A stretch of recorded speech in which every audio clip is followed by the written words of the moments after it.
Álvaro, encantado de volverte Aquí, a la orden, don Jorge. a ver aquí en el programa. Siempre aportas mucha información y tenés un gran conocimiento de una institución eh, para nosotros, casi la que diríamos la más importante. Primero me encantaría saber de qué tamaño es la deuda que tiene el gobierno con la caja. ¿Existe o no existe? ¿A qué corresponde? Porque uno oye hablar a exministros de Hacienda y dicen que eso fue porque se le cargó con todo lo que tenía que ver con los EBAIS o se le cargó con asuntos externos, digamos, ¿verdad? Pero lo otro es de que si no están pagando la planilla, o sea, lo que hace una empresa, pagar la planilla, o si no está moroso, y a una empresa que está morosa la embargan y le hacen de todo. Ajá. Al gobierno para mostrar un superávit o un déficit, ¿verdad? Claro. Fiscal, puede ser que no pague la caja. Yo no sé cómo entra, pero me imagino que es una cuenta por pagar. Pero no sé si a la una hora... cuenta por cobrar, más bien. Perdón, una cuenta... Bueno, en la caja es una cuenta por cobrar. En el gobierno es una cuenta por pagar. Creo que no discreparía de eso, pero sí. Bueno, al final es una situación de caja. Sí, digamos, vamos tal vez por parte. Parte 1. En algún momento sí hubo deuda patronal. Es decir, sí, que por ejemplo el Ministerio de Educación tiene sus maestros y en planilla tiene a los maestros y no pagaba una parte. Además, esa deuda ya era un descaro, digamos. O sea, como vos, como Estado, como patrón, no pagas la caja de tus propios funcionarios. Esa deuda ya desapareció, ya no hay. Ya no hay. Ya el Estado como patrono está al día, por lo menos hasta donde yo sé. No sé si ya volvieron a tener deuda, pero en mi momento ya no había deuda patronal. Entonces, ¿qué es la deuda que tiene el Estado? Y ahí se vuelve bastante importante entender la prioridad del Estado para efectos de atender ciertas poblaciones vulnerables, no cubiertas por el seguro. Entonces, vamos como acomodándolo. 1. En la mayoría de países, el equivalente al EBAIS lo lleva el Ministerio de Salud. En Costa Rica lo tiene la caja. Hasta ahí no hay ningún problema. En vez de pagarle al Ministerio de Salud, le pagas a la caja. En vez de salir directo al presupuesto nacional a funcionarios del gobierno central, va a la caja, ya está. Entonces, digamos, cuando la gente dice, es que ¿por qué tengo que pagarlo? Se va a decir, porque es que es bastante normal. Es muy normal que el Ministerio de Hacienda deba pagar por la salud preventiva, que en realidad está a cargo del Ministerio de Salud. No es normal que una caja del seguro asuma la salud preventiva. En Costa Rica hemos decidido que sea así. A mí me parece que fue la mejor decisión por un tema de expertise técnico, de volumen, por un sinfín de razones. Creo que fue una buena decisión técnica, genera más integralidad en el sistema. Pero en un sentido muy práctico, históricamente eran del Ministerio de Salud. En el mundo son del Ministerio de Salud y entonces le corresponde a la Hacienda pagarlo. ¿Okay? Ahí tal vez la discusión más interesante es, bueno, entonces ¿quién debería definir cuántos EBAIS hay y cuánto pagar por ello? Esa es una discusión un poco más interesante, porque ahí tal vez un ministro de Hacienda debería decir, bueno, mire, está bien, yo pago por los EBAIS, pero entonces que el ministro de Salud defina cuántos tiene que haber, si hay 1000 o 1500 o 50. Sí, pero en la caja hay 3 representantes del Estado. En buena teoría, ya el Estado tiene elementos para realizar la coordinación precisamente de un tema como ese.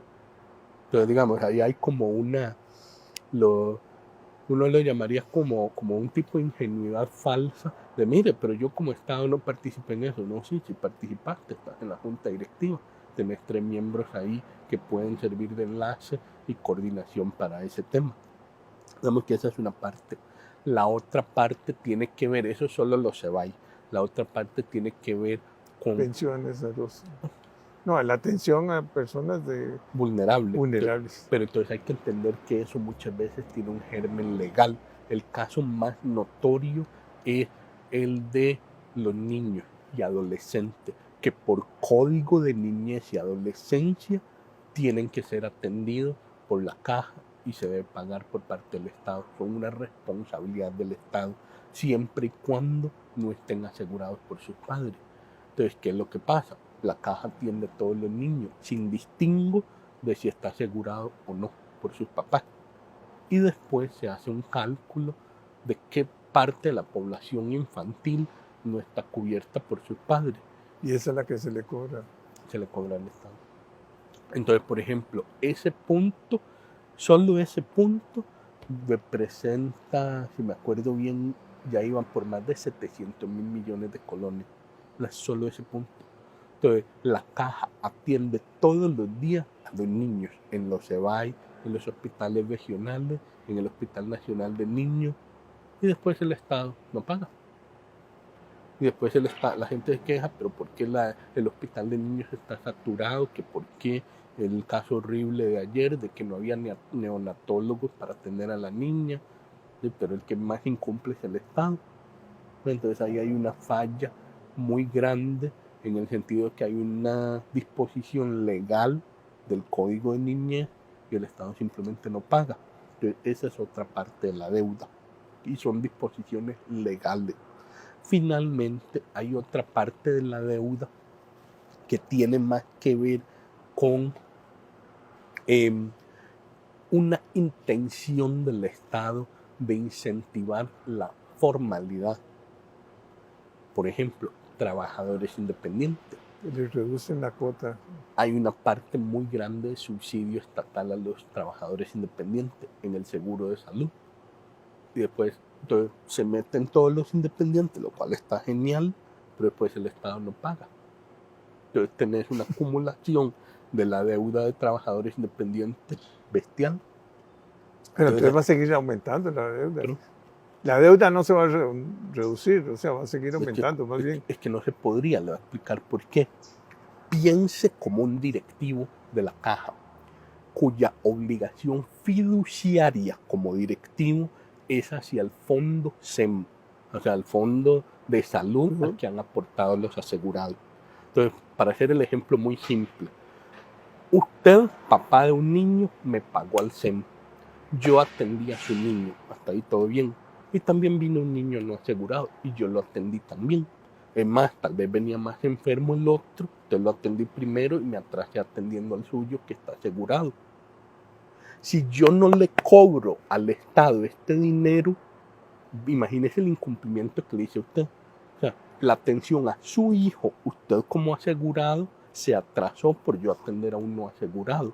En la medida que el Estado me pague, yo puedo decir, no hay ningún problema. Mire, todos ustedes me pagaron, aquel no está asegurado por sus papás, pero está asegurado por el Estado.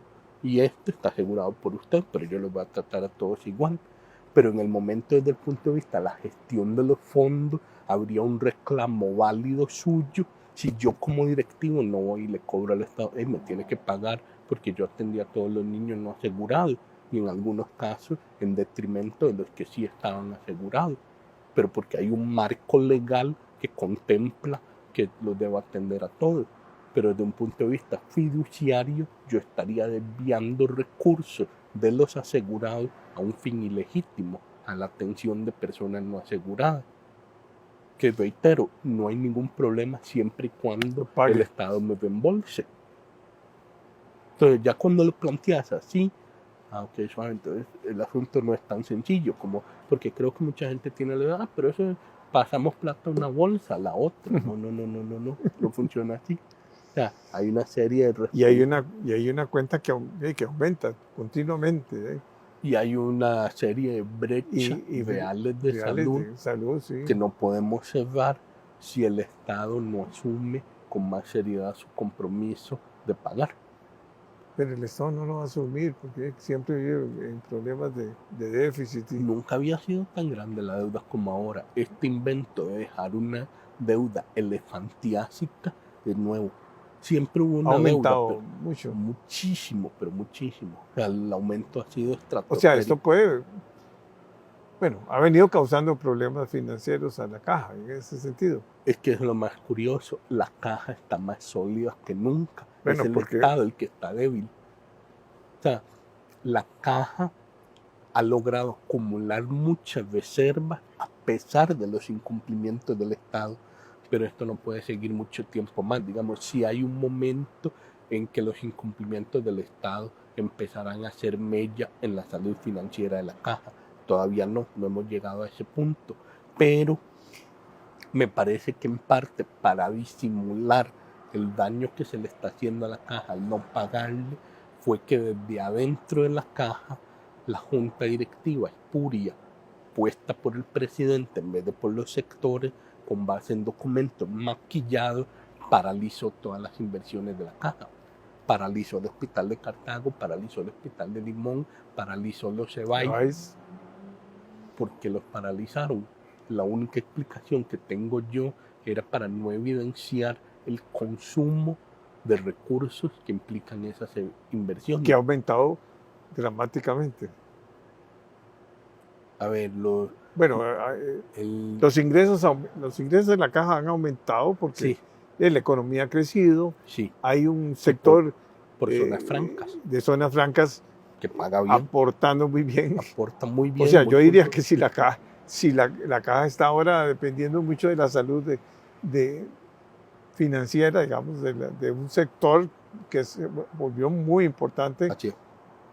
Ese análisis porque es correcto. formal. Ahí no hay informalidad. No hay informalidad. Ahí todos están asegurados, todos pagan, punto. Y pagan bien. Y pagan muy bien. Entonces, hay una gran dependencia entonces Yo diría de que las sí. finanzas de la caja, de que las zonas francas estén sanas, o sea, que Así sigan creciendo, que la inversión extranjera siga creciendo, porque si yo le quito ese Motor. ingreso, ahí sí, Ahí sí entramos en algún tipo de porque crisis, digamos pero la economía que le llaman, no sé, tiene un nombre ahí extrañísimo, porque hay una que le llaman la economía, no sé, me acuerdo. régimen definitivo. Régimen definitivo. Sí, es un nombre Sí. muy extraño, muy poco intuitivo. Ese nombre es que no debiera existir. O sea, para mí hay un régimen, para mí hay una economía local, que es la que está pagando impuestos fuertes, y hay una economía de zona franca muy importante para la caja y para todas las instituciones que tienen que ver con la parte social, porque aporta unas sumas muy grandes, muy importantes. Te tengo que invitar a otro programa, porque son temas apasionantes. Sí, pero no, yo tengo la misma lectura, don Jorge. Vamos a ver, el enorme crecimiento de la zona franca ha sido muy favorecedor para la caja. Pero entonces la gente tiene que internalizar eso. Los últimos 12, 13 años, desde la crisis de liquidez de la época Dorian, han sido un cambio dramático, porque donde creció tanto el sector formal, zonas francas, paga muy bien, paga muy puntual, paga muy exacto, se hizo una masa saludable de ingresos, constante, permanente, y la misma caja tomó algunas decisiones que fueron reduciendo su escalada de gasto. La caja se ha profesionalizado mucho. Digamos, yo ahora cuando preguntaba, miren, todas estas historias de médicos que llegan, marcan, salen corriendo y se desaparecen todo el día, me dije, no, eso era hace 30, 40 años, ahora ya no se da. El biombo famoso. O sea, es otro, yo creo que otra. la gente tiene razón en seguirse cuestionando esos horrores del pasado, pero todo el mundo me dice, esa ya no es la caja. Digamos, la caja tiene otros problemas, las filas de los Cebáis y tal vez alguna pérdida de mística en algunas cosas y la escasez de especialistas, todo eso es cierto. Pero desde el punto de vista de gestión, de operación, se ha profesionalizado mucho. Desde el punto de vista del flujo de ingresos ordinario de asegurado, ha mejorado mucho su estabilidad y su evolución. Desde el punto de vista de gasto, el principal la principal fuente de crecimiento de gasto eran las anualidades, y ya las anualidades no existen. Entonces también ha cambiado mucho el mundo, pero creo que la gente se va quedando con el mundo de hace 10, 20 años. Esa no es la caja ahora, los retos son diferentes. Y yo sentía que estábamos en una ventana extraordinaria de buenos ingresos, digamos, una buena disposición del país post pandemia, de los héroes de la pandemia, que los médicos se sacrificaron, los médicos, enfermeras, todo el personal de salud se sacrificaron mucho para sostener el país durante la pandemia.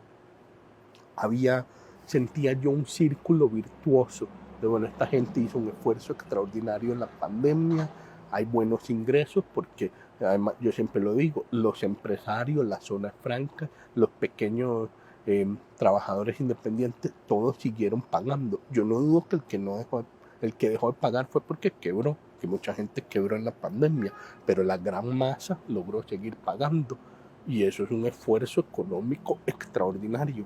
Cuando yo llego a la caja y pregunto, mire, dígame cuán malo está el tema de las finanzas para ver cómo lo levantamos, me dicen, no, don Álvaro, está bastante bien. ¿Cómo? Está bastante bien. Yo fui el primer sorprendido. Ya me empiezan a mostrar los números. Yo, mira, sí, está muy bien. Y entonces, don Jorge, era una oportunidad única de generar un despegue inmediato, de decir, vamos, invirtamos lo que hay que invertir, construyamos los hospitales que faltan, mejoremos la tecnología, hagamos todos los cambios que hay que hacer. Y ya. Y yo sentía que era una gran ventana. Siento que se está desaprovechando. Todavía está la ventana, pero la han desaprovechado innecesariamente con todos estos distractores de que el hospital de Cartago no se puede construir porque el terreno está mal. ¿Verdad? Ahí. Es increíble ese cuento del hospital de Cartago. O sea que... Bueno, Alvarito, vea, yo creo que este tema de la caja lo tenemos que analizar. Porque siempre hay 1 millón de personas con problemas, según las noticias, ¿verdad? Con problemas de atención, porque hay pocos especialistas por la utilización de las instalaciones, los costos internos, en fin. Pero puede ser, como muy bien siempre lo aclarás, porque conoces cuál es la situación real de la caja. Te voy a invitar la otra semana. Vamos a ver cómo nos acomodamos. ¿Cómo nos acomodamos? Bueno, muchas gracias, Alvarito. Sí, bueno, un placer.